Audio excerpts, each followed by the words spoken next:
Hello everyone, welcome back to ഒരു കഥ സൊല്ലട്ട് mass.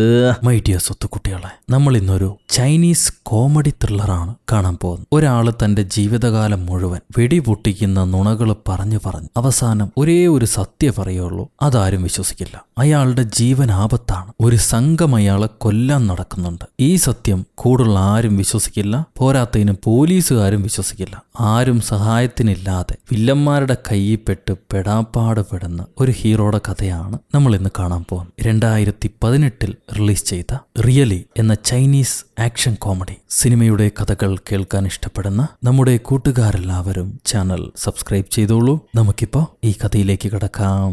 ഈ സിനിമയുടെ തുടക്കത്തിൽ വിമാനത്തിനകത്തിരുന്ന് ഒരാള് ഫോണിൽ സംസാരിച്ചുകൊണ്ടിരിക്കുന്നു. ഫ്ലൈറ്റ് എടുക്കാൻ സമയമായി സാർ, നിങ്ങൾ ഫോൺ ഒന്ന് ഓഫാക്കണം, ഫ്ലൈറ്റ് എടുക്കാൻ സമയമായി എന്ന് എയർ ഹോസ്റ്റസ് പറയുന്നുണ്ട്. എന്നാൽ അത് വകവയ്ക്കാതെ ആ ബിസിനസ്സുകാരൻ ഇങ്ങനെ ഇരുന്ന് സൊറ പറഞ്ഞുകൊണ്ടിരിക്കുകയാണ്. ഇത് കേൾക്കുന്നവർക്കും ശല്യമാവുന്നുണ്ട്.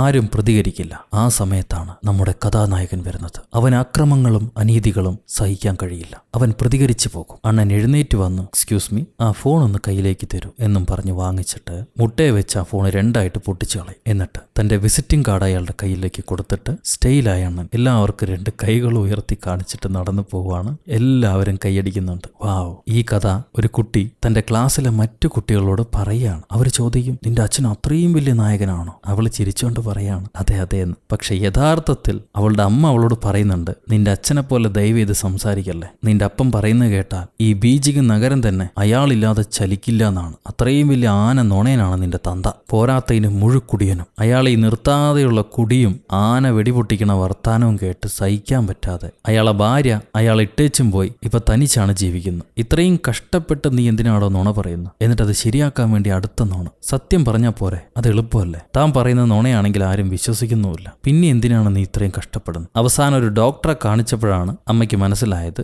അയാൾക്ക് പാത്തോളജിക്കൽ ലെയർ എന്ന രോഗമുണ്ട്. നുണ പറയാതിരിക്കാൻ പറ്റില്ല. എന്തേലും ബുഡായി വർത്താനം പറയാതെ അയാൾക്ക് ശ്വാസം കിട്ടില്ല. ഇപ്രാവശ്യം കൂട്ടുകാരോട് ഭയങ്കരമായ ഒരു സത്യം പുള്ളി പറയുന്നുണ്ട്. സദാം ഹുസൈനില്ലേ, അയാളുടെ കയ്യിൽ ഒരുപാട് പണവും സ്വർണവും ഉണ്ടായിരുന്നു. അത് അയാള് മരുഭൂമിയിലും മറച്ചു വെച്ചിരിക്കുകയായിരുന്നു. ഈ സത്യം ആരോടും അയാൾ പറഞ്ഞിട്ടില്ല. അമേരിക്കക്കാർക്ക് പോലും ഈ സത്യം അറിയാൻ പാടില്ല. അമേരിക്കക്കാർ സദാം ഹുസൈനെ കൊന്നുകളഞ്ഞു. അപ്പൊ ഈ സ്വർണവും പണവും അതിനെന്താ ചെയ്യാ? അതെവിടെയാണെന്ന് ആർക്കും അറിയില്ല. അത് മരുഭൂമിയിലുണ്ട്. ഞാനാണ് അതിന് കണ്ടുപിടിക്കാൻ പോകുന്നത്. എന്നിട്ട് കുറച്ച് ഞാൻ ഇറാഖിലെ ജനങ്ങൾക്കും കൊടുക്കും. ബാക്കിയുള്ളത് എന്താ ചെയ്യാന്ന് നമുക്ക് വഴിയെ തീരുമാനിക്കാം. കൂട്ടുകാരൊക്കെ കാര്യമായി ഇതിരുന്ന് കേൾക്കുന്നുണ്ട്. ഒരു റെസ്റ്റോറന്റിലാണ് എല്ലാവരും ഒത്തുകൂടുക. ആ റെസ്റ്റോറന്റിന് ഒരു ഓണറും ഉണ്ട്, ഒരു സുന്ദരിയായ ലേഡി. അവളും ഇവന്റെ കൂട്ടുകാരിയാണ്. അവള് ബാക്കിയുള്ളവന്മാരോട് ചോദിക്കും, ഇവൻ പറയുന്ന ബുഡായൊക്കെ നിങ്ങൾ വിശ്വസിക്കുന്നുണ്ടോ? അപ്പൊ ഒരു കൂട്ടുകാരൻ പറയാണ്, അവൻ പറയുന്ന ബുഡായെന്നറിയാം, എന്നാലും കേൾക്കാൻ നല്ല രസമുണ്ടല്ലോ. അവൻ കൈയടിക്കുന്നുണ്ട്. ഇതുപോലെ ഷനൂബ് എന്ന് പറഞ്ഞൊരു കൂട്ടുകാരനുണ്ടായിരുന്നു എനിക്ക്. അവൻ പറയുന്നത് ബുഡായെന്നറിയാം, എന്നാലും കേൾക്കാൻ രസമായിരുന്നു. ഹീറോയുടെ കണ്ണുകളിൽ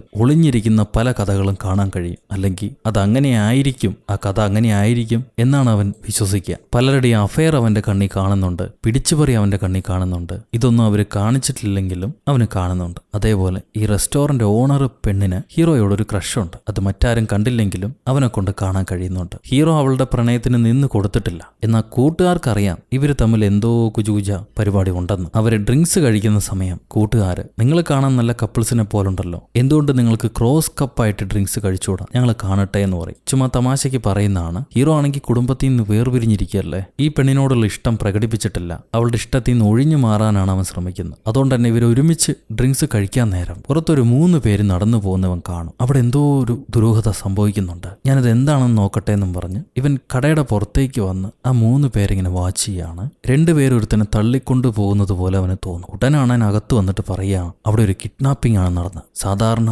ആൾക്കാർക്ക് കാണുമ്പോൾ മനസ്സിലാവില്ല, പക്ഷെ അതൊരു കിഡ്നാപ്പിംഗ് ആണ്. ഇവൻ പറയുന്നത് ആ കടയിലേക്ക് പുതുതായിട്ട് കയറി വന്ന ഒരു കിപ്പിത്തലേനും കേൾക്കുന്നുണ്ട്. ഹീറോ കാര്യമായിട്ട് വിശദീകരിച്ചു കൊടുക്കുകയാണ്. 3 പേര് പോയതില് നടുക്കെയുള്ള ആളെയാണ് അവർ കിഡ്നാപ്പ് ചെയ്തുകൊണ്ട് പോകുന്നത്. ആ 3 പേരുടെയും ബോഡി ലാംഗ്വേജ് വെച്ചിട്ടാണ് ഞാൻ മനസ്സിലാക്കിയത്. അവന്റെ കണ്ണിൽ ഭയമുണ്ടായിരുന്നു, നിരാശയുണ്ടായിരുന്നു. എനിക്ക് മാത്രമാണത് മനസ്സിലായത്. അപ്പൊ കൂട്ടുകാരൻ ചോദിക്കും, എന്നിട്ട് നീ എന്തുകൊണ്ടാ അവനെ രക്ഷപ്പെടുത്താതെ? അതിന് ഹീറോ പറയും, അവൻ സഹായം ചോദിച്ചില്ല, രക്ഷിക്കണേന്ന് പറഞ്ഞ് നിലവിളിച്ചില്ല. മറ്റെന്തെങ്കിലും കാരണം കാണും. പിന്നെ എന്തിനാണ് ഞാൻ ഇടപെടുന്നത്? എന്തായാലും ഇവിടെ അടുത്തുള്ള ഏതോ ഒരു സ്ഥലത്തേക്കാണ് അവരെ കടത്തിക്കൊണ്ടുപോയിരിക്കുന്നത്. ഇങ്ങനെ ബുഡായി വർത്താനമൊക്കെ പറഞ്ഞു കഴിയുമ്പോൾ ആ കട ഓണർ അവന്റെ കൂട്ടുകാരി ചോദിക്കും, നീ എന്റെ കൂടെ ഡ്രിങ്ക്സ് കഴിക്കാതിരിക്കാൻ വേണ്ടിയിട്ടല്ലേ ആ പുതിയ കഥയുണ്ടാക്കിയിട്ട് വന്ന്? കുഴപ്പമില്ല, നന്നായിട്ടുണ്ടായിരുന്നു, എനിക്കത് മനസ്സിലായി എന്നവൾ പറയും. അവിടുന്ന് കട്ട് ചെയ്താൽ നേരത്തെ കണ്ടില്ലേ കിപ്പിത്തലയൻ, അവൻ തന്റെ ഗ്യാങ്ങിനോട് ഈ കാര്യം പോയി പറയുന്നു. നമ്മൾ അവനെ കിഡ്നാപ്പ് ചെയ്തത് ആ കടയിലുള്ള ഒരുത്തൻ മനസ്സിലാക്കിയിരിക്കുന്നു. എങ്ങനെ അവൻ മനസ്സിലാക്കിയെന്നറിഞ്ഞില്ല. ഇത് കേട്ട് ഗ്യാങ്ങിലുള്ള മറ്റു ആൾക്കാർ അവരെ ചോദിക്കുകയാണ്, അവനെങ്ങനെ അറിയാം? അവൻ പോലീസുകാരനാണോ? ഇനി നമ്മളെ തേടി ഏതെങ്കിലും പോലീസുകാർ വരുമോ? അപ്പൊ വേറൊരാൾ പറയാണ്, ഇതിപ്പോ 3 മണിക്കൂറായില്ലേ, അവനെ തേടി ആരും വന്നിട്ടില്ല, അവന് കുടുംബക്കാരെന്ന് പറയാൻ ആരുമില്ല, അവൻ മിസ്സിംഗ് ആണെന്ന് പോലീസിൽ റിപ്പോർട്ട് കിട്ടിയിട്ടുണ്ടാവില്ല. എന്തായാലും പോലീസുകാർ അവൻ അന്വേഷിച്ച് വന്നിട്ടില്ല, നമുക്ക് കുറച്ചുകൂടെ വെയിറ്റ് ചെയ്യാം, നോക്കാം എന്താ സംഭവിക്കണമെന്ന് പറഞ്ഞിട്ട് അവർ വെയിറ്റ് ചെയ്യാണ് ക്രിമിനൽസ്. ഈ സമയത്ത് ഹീറോയുടെ മോള് ഹീറോയെ കാണാൻ വരും. എന്തൊക്കെയോ തിന്നാൻ വാങ്ങിച്ചു കൊടുത്തിട്ടുണ്ട്. സാധാരണ അപ്പനാണ് മക്കൾക്ക് കൊടുക്കുക, ഇപ്രാവശ്യം മോളാണ് അപ്പന് എന്തോ തിന്നാൻ വാങ്ങിച്ചു കൊടുത്തിരിക്കുന്നത്. മോള് പറയും, ഞാനും അമ്മയും കൂടി ഓസ്ട്രേലിയയിലേക്ക് പോവാണ്, ഞങ്ങൾ അവിടെയാണ് ഇനി താമസിക്കാൻ പോകുന്നത്, ഇനി തിരിച്ചു വരില്ല. അത് കേട്ട് അപ്പൻ ഷോക്കാവും. അതെന്താ അങ്ങനെ സംഭവിച്ചു? എന്നോട് ആരും പറഞ്ഞില്ലല്ലോ, നിന്നെ അമ്മ എന്നീന്ന് അകറ്റുകയാണോ? ഇതിപ്പോഴാണോ എന്നോട് പറയുന്നത്? മോള് പറയും, അച്ഛൻ വിഷമിക്കാതെ, ഓസ്ട്രേലിയ നല്ല സ്ഥലമല്ലേ, അച്ഛനെ കാണണം തോന്നുമ്പോൾ ഞാൻ വന്ന് കണ്ടോളാം. ഇവരിങ്ങനെ സംസാരിച്ചു കൊണ്ടിരിക്കുമ്പോഴാണ് നല്ല പോളിഷ് ആയിട്ടുള്ള ഒരു കാറ് വരുന്നു. തലയും പോളിഷ് ചെയ്ത ഒരു മനുഷ്യൻ. അയാൾ ഹോൺ അടിച്ച് ഈ മോളെ വിളിക്കും. ഹീറോ അത് ആരാന്നറിയാതെ അതാരാണ് എന്ന് മോളോട് ചോദിക്കുമ്പോഴാണ് മോള് പറയുന്നത്, അത് അമ്മയുടെ പുതിയ കാമുകനാണ്, നല്ല രസമില്ലേ കാണാൻ, എന്നാ ഞാൻ പോട്ടെ എന്ന് പറഞ്ഞ് മോൾ അയാളുടെ കൂടെ കാറി കയറി പോവാണ്. ഈ സമയത്ത് വില്ലന്മാരെ കാണിക്കുന്നു. ഹീറോ പറഞ്ഞതുപോലെ തന്നെ അവിടെ അടുത്തുള്ള ഒരു പുതിയ കൺസ്ട്രക്ഷൻ ബിൽഡിങ്ങിനകത്താണ് വില്ലന്മാരി ഈ കടത്തിക്കൊണ്ടുവന്നവന് കെട്ടിവെച്ചിരിക്കുന്നത്. അവര് കുറെ തല്ലൊക്കെ കൊടുത്തിട്ട് അവനോട് ചോദിക്കും, നിന്റെ കൂട്ടുകാരൻ ആരാടാ? നിനക്ക് പാർട്ട്നേഴ്സ് ഉണ്ടോ? ആരുടെ കയ്യിലാണ് നീ ആ ഡ്രഗ്സ് കൊടുത്ത് മറച്ചു വെച്ചിരിക്കുന്നത്? നിനക്ക് ഈസി ആയിട്ട് പണം കിട്ടുന്ന ജോലിയാണ് ഞങ്ങൾ തന്നത്. ആ ഡ്രഗ്സ് വാങ്ങിക്കുന്നു, മറ്റൊരാൾക്ക് കൈമാറുന്നു, കമ്മീഷൻ പണം നിന്റെ പോക്കറ്റിലിരിക്കും. എന്നാൽ നീ ചെയ്തതെന്താ? ആ ഡ്രഗ്സുമായിട്ട് മുങ്ങാൻ നോക്കി. അത് ശരിയല്ല, സത്യം പറയടാ, എവിടെയാണ് ഡ്രഗ്സ് എന്ന് ചോദിക്കുമ്പോൾ അവൻ പറയും, 1 മില്യൺ വില വരുന്ന ഡ്രഗ്സിന് വെറും 30,000 കമ്മീഷൻ, അതെനിക്ക് തികയില്ല, എന്റെ കമ്മീഷൻ പകുതി പണാക്ക്, ഞാൻ ആ ഡ്രഗ്സ് എവിടെയാണെന്ന് പറയാം. ഇങ്ങനെ അവര് തമ്മിൽ സംസാരിച്ചുകൊണ്ടിരിക്കുന്ന സമയം ഇവിടെ ഹീറോ വീണ്ടും ആ കാഫ്റ്റീരിയയിലേക്ക് വന്ന് കൂട്ടുകാരോടും അവിടെ കുടിക്കാൻ വന്നവരോടും കഴിക്കാൻ വന്നവരോടും വലിയ ബുഡായി വർത്താനം പറഞ്ഞുകൊണ്ടിരിക്കുകയാണ്. നാളത്തെ ലോകം എങ്ങനെയായിരിക്കും? ഡെലിവറി സർവീസസ് മാത്രമായിരിക്കും അടുത്ത ലോകത്ത്. അവിടെ റെസ്റ്റോറൻറ്റ്സ് പോലും ഉണ്ടാവില്ല. സിനിമ എല്ലാവരും കാണും, അതിൽ വലിയ വ്യത്യാസമൊന്നുമില്ല. പക്ഷെ ലോകം ഒരുപാട് മാറിയിട്ടുണ്ടാവും, എല്ലാം ഓൺലൈനിലാവും. നമുക്ക് ഈ ലോകത്തെ മാറ്റാൻ പറ്റില്ല, പക്ഷെ ലോകത്തിനോടൊപ്പം നമുക്ക് മാറാൻ പറ്റും. ഇങ്ങനെ വലിയ വർത്താനം പറയുന്നതൊക്കെ വില്ലന്മാരിൽ ഒരുത്തനും ആ കാഫ്റ്റീരിയെന്ന് കേൾക്കുന്നുണ്ട്. അവൻ ഹീറോ ആരാണ്, അവൻ എന്താണ് ചെയ്യണേന്ന് അറിയാൻ വേണ്ടി വന്നിരിക്കുകയാണ്. ഹീറോ ചുമ്മാ വെടിപൊട്ടിക്കുന്ന വർത്താനം പറയുന്ന ആളാണെന്ന് അവനും മനസ്സിലായി. ഈ നേരത്ത് ഡ്രഗ്സ് എവിടെയാണെന്ന് കിഡ്നാപ്പ് ചെയ്തവനെ കൊണ്ട് പറയിക്കാൻ വേണ്ടി വില്ലന്മാർ അവനെ ടോർച്ചർ ചെയ്തുകൊണ്ടിരിക്കുകയാണ്. ഇവിടെ ഹീറോയെ നിരീക്ഷിക്കാൻ വന്നില്ലേ ഒരു വില്ലന്റെ ആള്,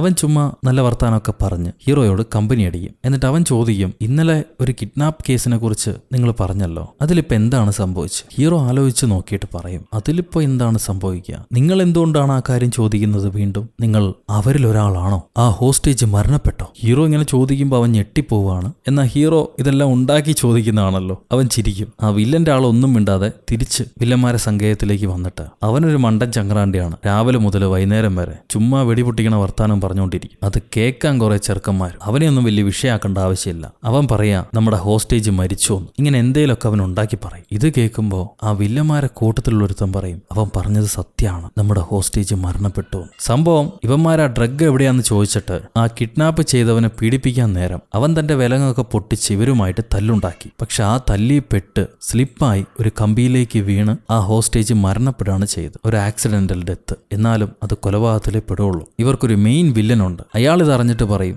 ആര് ചത്താ നമുക്കെന്താ, നമുക്ക് നമ്മുടെ ഡ്രഗ്സ് വേണം, അത് കിട്ടാൻ വേണ്ടിയിട്ടാണ് ഞാൻ ദൂരെന്ന് ഇങ്ങോട്ട് വന്നിരിക്കുന്നത്. ആ റെസ്റ്റോറന്റുകാരൻ എങ്ങനെ ഇതെല്ലാം അറിയാം? ഒരുപക്ഷെ അവനായിരിക്കോ ഹോസ്റ്റേജിന്റെ പാർട്ട്ണർ. ചിലപ്പോൾ അവന്റെ കയ്യിലുണ്ടാവും ഈ ഡ്രഗ്സ്. അവൻ പോലീസിനോട് അവൻ അറിയുന്ന കാര്യം പറഞ്ഞിട്ടില്ല. അങ്ങനെയാണെങ്കിൽ ഇതൊരു കൂട്ടുകളിയാണ്. നമുക്ക് ആ ഡ്രഗ്സും വേണം, അവനെ കൊന്നും കളയണം. അവൻ ജീവനോടുണ്ടെങ്കിൽ എനിക്കത് ആപത്താണ്. ഡ്രഗ്സ് കിട്ടിയാലും ഇല്ലെങ്കിലും അവൻ എന്തായാലും കൊന്നുകളയണമെന്ന് പറഞ്ഞിട്ട് വില്ലന്മാരെ തീരുമാനിക്കും. അങ്ങനെ കൊല്ലാൻ വേണ്ടി കിപ്പിയനെയും ചുരുണ്ടനെയും വിടുന്നുണ്ട് ഇവര്. ഇവന്മാര് ലോകത്തെ ഏറ്റവും എളുപ്പമുള്ളൊരു പ്ലാൻ കൊണ്ടുവരും. ചെടിച്ചട്ടി തലയിലിട്ട് കൊല്ലുക. ഹീറോ പോകുന്ന വഴിക്ക് മോളിൽ നിന്ന് ചെടിച്ചട്ടി അവന്റെ മണ്ടയിലേക്ക് ഇട്ട് കഴിഞ്ഞാൽ അവൻ ചത്തുപോകുമല്ലോ. അങ്ങനത്തെ പ്ലാനും കൊണ്ട് ചെടിച്ചട്ടിയും കൊണ്ട് ഇവന്മാര് ബിൽഡിങ്ങിന്റെ മണ്ടയിൽ ഇങ്ങനെ കാത്തു നിൽക്കുകയാണ്. ഈ സമയത്ത് ഹീറോ ഒരു സിഗരറ്റും വലിച്ചുകൊണ്ട് തെരുവിലൂടെ ഒരു പ്രത്യേക ബിൽഡിങ്ങിന്റെ വശത്തൂടെ നടന്നു പോകുന്നു. എന്നാൽ ഈ തെരുവിനൊരു സെക്യൂരിറ്റി ഉണ്ട്, ഒരു ലേഡി സെക്യൂരിറ്റി. തെരുവിൽ ആരെങ്കിലും കുപ്പ വേസ്റ്റ് വലിച്ചെറിയുന്നുണ്ടെങ്കിൽ അത് നോട്ട് ചെയ്യാനും അവർക്ക് പിഴയിടാനും വേണ്ടിയിട്ടാണ് ഈ അമ്മച്ചി നിൽക്കുന്നത്. കറക്റ്റ് ഹീറോ സിഗരറ്റ് വലിച്ചുകൊണ്ട് പോകുമ്പോൾ അവൻ എന്തായാലും അത് താഴേക്ക്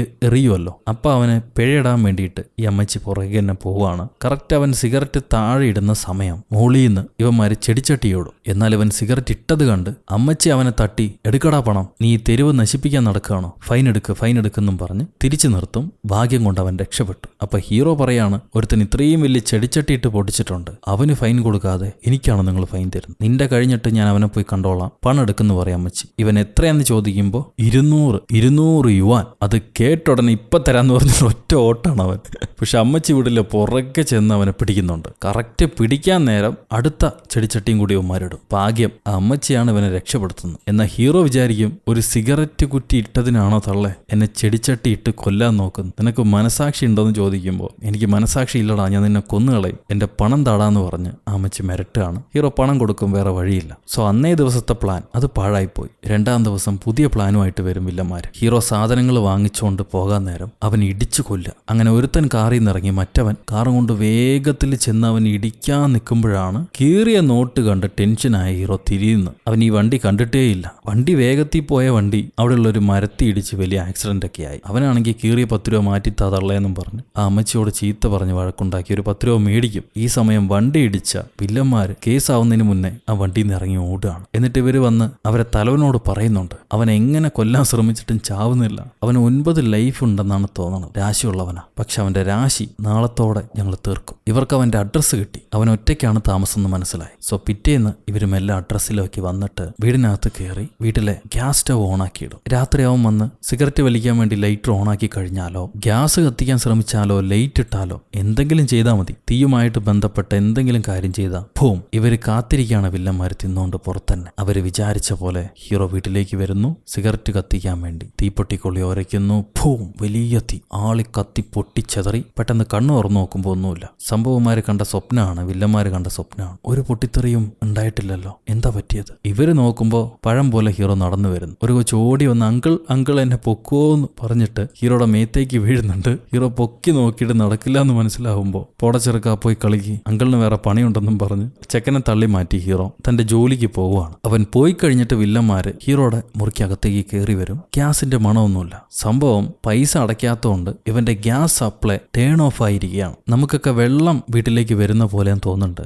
അവരെ നാട്ടിലെ ഗ്യാസ് കണക്ഷൻ പൈസ അടച്ചാലേ ആ കുഴലിലൂടെ ഗ്യാസ് വരുള്ളൂ. ഇത് അടയ്ക്കാത്തതുകൊണ്ട് കണക്ഷൻ ടേൺ ഓഫ് ആയിരിക്കുകയാണ്. സോ ഇവര് ഗ്യാസ് ഓഫീസിൽ ചെന്ന് അവൻ എത്ര പണമാണ് അടയ്ക്കാനുള്ളത് അത് മൊത്തം അടയ്ക്കാന്ന് പറഞ്ഞിട്ട് നോക്കുമ്പോണ്ട് ഒരുപാട് നാളത്തെ കാശ് അവൻ അടയ്ക്കാനുണ്ട്. അത്രയും പണം കൊടുത്ത് ഗ്യാസ് നിറച്ച് അവനെ കൊല്ലിക്കേണ്ട ആവശ്യമുണ്ടോ? അതിന്റെ ആവശ്യമില്ല. നമ്മുടെ പൈസ കളയണ്ട, നമുക്ക് അവനെ വെട്ടി കൊല്ലാന്ന് പറഞ്ഞിട്ട് ഇവര് അവന്റെ തന്നെ കിച്ചണിൽ നിന്ന് 2 കത്തിയെടുത്ത് ഉരച്ച് മിനുക്കി നല്ല ഷാർപ്പാക്കി വെച്ചിട്ട് കാത്തിരിക്കുകയാണ് ഹീറോ വരാൻ വേണ്ടി. എന്നാൽ ഹീറോ ഇപ്രാവശ്യം മോളെയും കൂട്ടിയിട്ടാണ് വരുന്നത്. മോൾ അച്ഛനെ കാണണമെന്ന് പറഞ്ഞ് അച്ഛന്റെ കൂടെ വീട്ടിലേക്ക് വരും. ഇതിപ്പോ എന്താ ചെയ്യാ? ഇനിയിപ്പോ വെച്ച കാല് പുറകോട്ട് വെക്കാൻ പറ്റില്ല. 2 പേരെയും കൊന്നുകളയാന്ന് പറഞ്ഞിട്ട് ഇവര് 2 പേരും കത്തിയെടുത്ത് ഒളിച്ചിരിക്കും. വാതിലിന്റെ പുറകെ ഒളിച്ചിരിക്കും. ഹീറോ കടന്നു വരുന്നു, വീടിനകത്തേക്ക് വരുന്നു. മോളോട് ചോദിക്കും, നിനക്ക് ഓസ്ട്രേലിയ ഇഷ്ടമല്ലെങ്കിൽ അപ്പന്റെ കൂടെ നിനക്ക് ഇവിടെ താമസിക്കാം. മോള് പറയും, ഇതൊരു വൃത്തികെട്ട വീടാണ് അച്ഛ, ഇവിടെ എനിക്ക് താമസിക്കാൻ പറ്റില്ല. ഇത്രയും കച്ചറയുടെ ഇടയിൽ എങ്ങനെയാണ് ഞാൻ താമസിക്കുന്നത്? അപ്പൻ തന്നെ ഇവിടെ ഇരുന്നോളൂ, ഞാൻ ഇടയ്ക്ക് വന്ന് കണ്ടോളാം. എന്നിട്ട് മോള് ചോദിക്കുകയാണ്, അപ്പൻ ഇപ്പോഴും ഇവിടെയാണോ കിടക്കുന്നത്? ഈ കൗച്ചിലാണോ കിടക്കുന്നത്? എന്താ ബെഡിൽ കിടക്കാത്തതെന്ന്. ബെഡ് പൊട്ടി കിടക്കുകയാണെന്ന് പറയാം അപ്പൻ. ഇവള് നല്ല കൊച്ചാൻ തോന്നുന്നുണ്ട്. വലിച്ചു വാരി കിടക്കുന്ന തുണിയെല്ലാം എടുത്തുകൊണ്ട് കബേർഡിലേക്ക് വെക്കാൻ വേണ്ടി ഇവൾ അകത്ത ഡോറ് ചവിട്ടി തുറക്കും. അതാ വില്ലന്റെ കുട്ടമാമയിലാണ് കൊള്ളുന്നത്. ഒരാണെങ്കിൽ കരയാൻ പറ്റാതെ വേദനയും അടക്കിപ്പിടിച്ച് അടുത്ത ഡോറിൽ ചെന്ന് വിളിച്ചിരുന്നിട്ട് അവിടുത്തെ വില്ലനെ കട്ടിലിനടിയിലേക്ക് തള്ളിയിടും. എന്നാൽ നമ്മുടെ പെണ്ണ് ആ മുറിയിലേക്കാണ് അടുത്തായിട്ട് വരുന്നത്. അവള് വീണ്ടും കതവ് ചവിട്ടി തുറക്കുമ്പോണ്ട് അതും അവന്റെ കുട്ടമാമയെ കൊണ്ട് അവൻ കരഞ്ഞ് നിലവിളിക്കാൻ പറ്റാതെ അടക്കി അവിടുന്ന് ഇറങ്ങിപ്പോവും. ഈ സമയം മോള് അവിടെയുള്ള സാധനങ്ങളൊക്കെ നോക്കുമ്പോൾ 3 കോണ്ടം കിടപ്പുണ്ട് ഡ്രോയറിൽ. അവക്കറിയാം അപ്പനും ആ റെസ്റ്റോറന്റ് ലേഡിയും തമ്മിൽ കണക്ഷൻ ഉണ്ടെന്ന്. അച്ഛാ, ആ ആന്റിയുമായിട്ട് നിങ്ങൾ എത്ര കാലമായി റിലേഷൻഷിപ്പില്? ആ ആന്റി തീർച്ചയായിട്ടും എന്റെ സ്റ്റെപ്പ് മോം ആവുമല്ലോ. നിങ്ങൾക്ക് കുഞ്ഞുങ്ങൾ ഉണ്ടാവോ? എപ്പോഴാണ് നിങ്ങളുടെ കുഞ്ഞുങ്ങൾ വരാൻ പോകുന്നത്? ഇങ്ങനെ മോള് ചോദിക്കുമ്പോൾ അപ്പം പറയും, ആവശ്യമില്ലാത്ത കാര്യങ്ങൾ ചോദിക്കരുത്, അതിലിടപെടരുത്, അത് സംസാരിക്കരുത്. വിചാരിക്കരുത്. അപ്പൻ അപ്പന്റെ മോള് സന്തോഷമായിട്ടിരിക്കണം, അത്രയേ ഉള്ളൂ. അപ്പൊ ആ പെങ്കൊച്ചു പറയും, എനിക്ക് അപ്പന് സന്തോഷമായിട്ടിരിക്കണം, തീർച്ചയായിട്ടും ഒരു പുതിയ കുഞ്ഞ് വരട്ടെ, ഞാൻ അതിനെ പ്രതീക്ഷിക്കുന്നുണ്ടെന്നും പറഞ്ഞ് ഇവളൊരു കയ്യാണി കയ്യിലെടുത്തോണ്ട് പോയി ആ കോണ്ടോ എല്ലാം കുത്തിപ്പൊട്ടിക്കും, ഓട്ടയാക്കി കളയും. അങ്ങനെ ആകുമ്പോൾ കുഞ്ഞുണ്ടാവുമല്ലോ. എന്നിട്ട് അപ്പം വരുമ്പോൾ അതെല്ലാം അടച്ചു വെച്ച് ഒന്നും അറിയാത്ത പോലെ നിൽക്കുകയാണ്. ഈ പ്രായത്തിൽ ഇത്രയും ബുദ്ധിയുള്ള കുട്ടിയോ? അപ്പം വരാൻ നേരം ഞാൻ ഈ ബെഡ് എങ്ങനെയുണ്ടെന്ന് നോക്കാൻ വന്നാന്നും പറഞ്ഞ് ഇവള് ബെഡിലേക്ക് ചാടി വീഴും. അതാണെങ്കിൽ പൊട്ടിക്കിടക്കുകയല്ലേ, അതിനടിയിലാണ് ആ രണ്ടാമത്തെ കില്ലർ. അവൻ ഞെരുങ്ങി ഒച്ച വെക്കാതെ നിലവിളിക്കുമ്പോഴാണ് ഇവൾ ഓടിച്ചെന്ന് ഈ പൊടിയൊക്കെ പോട്ടെ എന്ന് പറഞ്ഞ് വിൻഡോ തുറക്കുന്നു. മറ്റേ വില്ലൻ വിൻഡോയ്ക്ക് വെളിയിലാണ്. അവന്റെ മൂക്ക് പൊട്ടി ചോര വരാൻ തുടങ്ങും. കരഞ്ഞിട്ട് അവൻ മാറി അടുത്ത വിൻഡോയിൽ പോയി നിൽക്കുമ്പോട്ട് ഈ പെങ്കൊച്ചു വന്ന് അടുത്ത വിൻഡോയും തുറക്കും. അതും അവന്റെ മൂക്കിലിടിച്ച് പാവം കരയാനും നിലവിളിക്കാനും പറ്റാതെ അടക്കി പിടിച്ചിരിക്കുമ്പോഴാണ് താഴെ നിന്നൊരു ഗുണ്ടുപാപ്പ കയ്യാട്ടി കാണിക്കുന്നത്. ഹായ് അങ്കിൾ, കൊല്ലു ഞാൻ നിന്നെ, പൊയ്ക്കോടത്. കിട്ടിയ അടിയൊക്കെ മതി, ഇനി അവര് രണ്ടെണ്ണത്തിനെയും കൊന്നുകളയാന്ന് പറഞ്ഞിട്ട് ഇവര് രണ്ടും കൽപ്പിച്ച് കത്തിയുമായി അവരുടെ പുറകെ വരുമ്പോഴാണ് ആരോ കോളിംഗ് ബെൽ അടിക്കുന്നത്. ഇവന്മാർ ഓടിച്ചെന്ന് ഒളിച്ചിരിക്കും. നോക്കും പണ്ട് ഭാര്യയുടെ പുതിയ കാമുകൻ. അയാൾ മോളെ വിളിച്ചോണ്ട് പോകാൻ വേണ്ടി വന്നാണ്. കയ്യിൽ കിട്ടിയ മുട്ടനെ വെറുതെ വിടോ ഹീറോ, നീയാണല്ലടാ എന്റെ കൊച്ചിനെ എന്റെ കയ്യിൽ നിന്ന് പിരിക്കാൻ നോക്കുന്നവൻ. നിനക്കും നിന്റെ പുതിയ പെണ്ണിനും ഓസ്ട്രേലിയ ഇഷ്ടാണെങ്കിൽ നിങ്ങൾ രണ്ടുപേരും പോയിക്കൂടെ, എന്റെ മോളെ നീ കൊണ്ടുപോകാൻ നോക്കുന്നു, നീ ശരിക്കും പിള്ളേരെ പിടുത്തക്കാരനല്ലടാ, സത്യം പറയും. അയാൾ ചിരിച്ചോണ്ട്, നിങ്ങൾ വിചാരിക്കുന്ന ആളല്ല ഞാൻ, മോളുടെ പഠനത്തിന് വേണ്ടിയിട്ടല്ലേ, അവൾക്ക് നല്ലൊരു ഫ്യൂച്ചർ ഉണ്ടാവില്ലേ, എല്ലാവരുടെയും സന്തോഷമല്ലേ നമ്മൾ ആഗ്രഹിക്കുന്നു. അപ്പൊ മോൾ ഓടി വന്നിട്ട് അച്ഛൻ ഞാൻ പോട്ടെ സമയമായി, അമ്മ വിഷമിക്കുന്നു പറഞ്ഞ് ആ പുതിയ കാമുകന്റെ കൂടെ ഇറങ്ങി പോവാണ്. മോളെ പറഞ്ഞു വിട്ട് കഴിയുമ്പോൾ ഹീറോയ്ക്ക് ഒരുപാട് വിഷമം. പക്ഷെ അപ്പോഴാണ് അവൻ മറ്റൊരു കാര്യം ശ്രദ്ധിക്കുന്നത്. തന്റെ വീടിനകത്ത് എന്തോ ഒരു കുഴപ്പമുണ്ടല്ലോ, മറ്റാരുടെയൊക്കെയോ ഒരു പ്രസൻസ് ഫീൽ ചെയ്യും. ഇവൻ മെല്ലെ ചെന്ന് വീടിനകം മുഴുവൻ പരിശോധിക്കും. കബേർഡിനകത്ത് നിന്ന് കുച്ചുകുചയെ ശബ്ദം വരുന്നുണ്ട്. രണ്ടും കൽപ്പിച്ചവൻ കബേർഡിന്റെ ഡോറ് തുറന്നു നോക്കുമ്പോണ്ട് മാസ്ക് ഇട്ട രണ്ട് കുരങ്ങന്മാര്. അവരെല്ലാം പോയോടാ എന്ന് ചോദിക്കും. ഇവൻ വാ പൊളിച്ച് കരഞ്ഞിട്ട് ഒറ്റ ഓട്ടാണ്. അവന്മാരും വിടില്ല, പുറകെ ഓടി വരുന്നുണ്ട് കത്തിയും കൊണ്ട്. അവന്മാര് വെട്ടാൻ ശ്രമിക്കുന്നു, നമ്മുടെ ആള് രക്ഷപ്പെടാൻ ശ്രമിക്കുന്നു. ഒരു 5-10 മിനിറ്റ് ആ വീട് നിറച്ച് ഇവരെ ഓടിക്കളിച്ചിട്ട് രക്ഷയില്ലെന്ന് കാണുമ്പോൾ ഹീറോ പൈപ്പിൽ പിടിച്ച് വീടിന് വെളിയിലേക്ക് ഊർന്നിറങ്ങി ചാടി രക്ഷപ്പെടും. നേരെ സ്റ്റേഷനിൽ പോയി പോലീസുകാരോട് കംപ്ലൈന്റ് ചെയ്യാണ്, രണ്ടുപേരെന്നെ കൊല്ലാൻ വന്നു. ഉടനെ പോലീസിന്റെ ഒരു പട തന്നെ ഹീറോയുടെ വീട്ടിലേക്ക് വരുന്നുണ്ട്. പക്ഷെ വന്ന് നോക്കുമ്പോണ്ടാവും വീട് വളരെ ക്ലീൻ ആയിരിക്കുന്നു. ആരും അവിടെ വന്നു പോയതിന്റെ അടയാളമില്ല. പോരാത്തതിന് പൊട്ടിപ്പോയ കട്ടില് വരെ അവന്മാർ ശരിയാക്കിയിട്ടുണ്ട്. ഹീറോ പറയുന്നൊന്നും വിശ്വസിക്കാൻ പറ്റുന്നില്ല. പോലീസുകാർ ചോദിക്കും, അവരെന്തിനാണ് നിങ്ങളെ കൊല്ലാൻ ശ്രമിച്ചത്? എന്തിനാണെന്ന് അവൻ അറിയില്ലല്ലോ. സോ തെളിവൊന്നും ഇല്ലാത്തതുകൊണ്ട് പോലീസുകാർ കേസ് കൊടുക്കുന്നില്ല. ഹീറോയെ തിരിച്ച് പറഞ്ഞും വിടുന്നു. ഇവിടെ വില്ലന്മാരാകെ കൺഫ്യൂസ്ഡ് ആയിട്ടിരിക്കുകയാണ്. ഇവരെ തേടി പോലീസുകാർ വന്നിട്ടില്ല, കേസും രജിസ്റ്റർ ആയിട്ടില്ല. ആ സമയത്ത് ഹീറോ സ്റ്റേഷനിൽ വെച്ച് പറയാണ്, എന്നെ അവന്മാരെ കൊല്ലണമെങ്കിൽ അതിനൊരു പോസിബിലിറ്റിയേ ഉള്ളൂ. ഈ അടുത്താണ് സദാം ഹുസൈന്റെ കളഞ്ഞുപോയ സ്വർണം എവിടെയാണുള്ളതെന്ന് ഞാൻ കണ്ടുപിടിച്ചത്. അപ്പൊ തീർച്ചയായിട്ടും അൽ ഖ്വയ്ദയുടെ ആൾക്കാരായിരിക്കും എന്നെ കൊല്ലാൻ വന്നിട്ടുണ്ടാവുക. ഇവന്റെ ഈ വർത്താനം കേട്ട് അവിടുത്തെ ഒരു ചീഫ് പോലീസുകാരൻ വരും. ഈ ശബ്ദം എവിടെയോ കേട്ടതാണല്ലോ എന്ന് മനസ്സിലാക്കി പുള്ളിക്കാരൻ ഹീറോയെ കണ്ട് ചിരിക്കുകയാണ്. സംഭവം ഹീറോയുടെ പഴയ ക്ലാസ്മേറ്റ് ആണ് ഈ പോലീസുകാരൻ. നിന്റെ ബഡായി കഥകളൊക്കെ കോളേജിൽ നിന്ന് കേൾക്കാൻ തന്നെ നല്ല രസമായിരുന്നു, പക്ഷെ അതും കൊണ്ട് പോലീസ് സ്റ്റേഷനിൽ വന്ന് ഫോൾസ് റിപ്പോർട്ട് കൊടുക്കുക എന്ന് പറഞ്ഞാൽ അത് ക്രൈമാണ്, നീ അങ്ങനെ ചെയ്യാൻ പാടില്ല, നിനക്ക് തമാശയും സീരിയസ്നെസ്സും അറിയില്ല. അതിന് ഹീറോ പറയും, ഞാൻ പറഞ്ഞത് സത്യമാണ്, നീ അത് വിശ്വസിക്കുന്നില്ല, നിനക്കറിയില്ല എന്നെ. അപ്പൊ പോലീസുകാരൻ, എനിക്കറിയാം നിന്നെ, അതുകൊണ്ടാണ് ഞാൻ ഈ പറയുന്നത്. സോ ആരും നമ്പിയില്ല,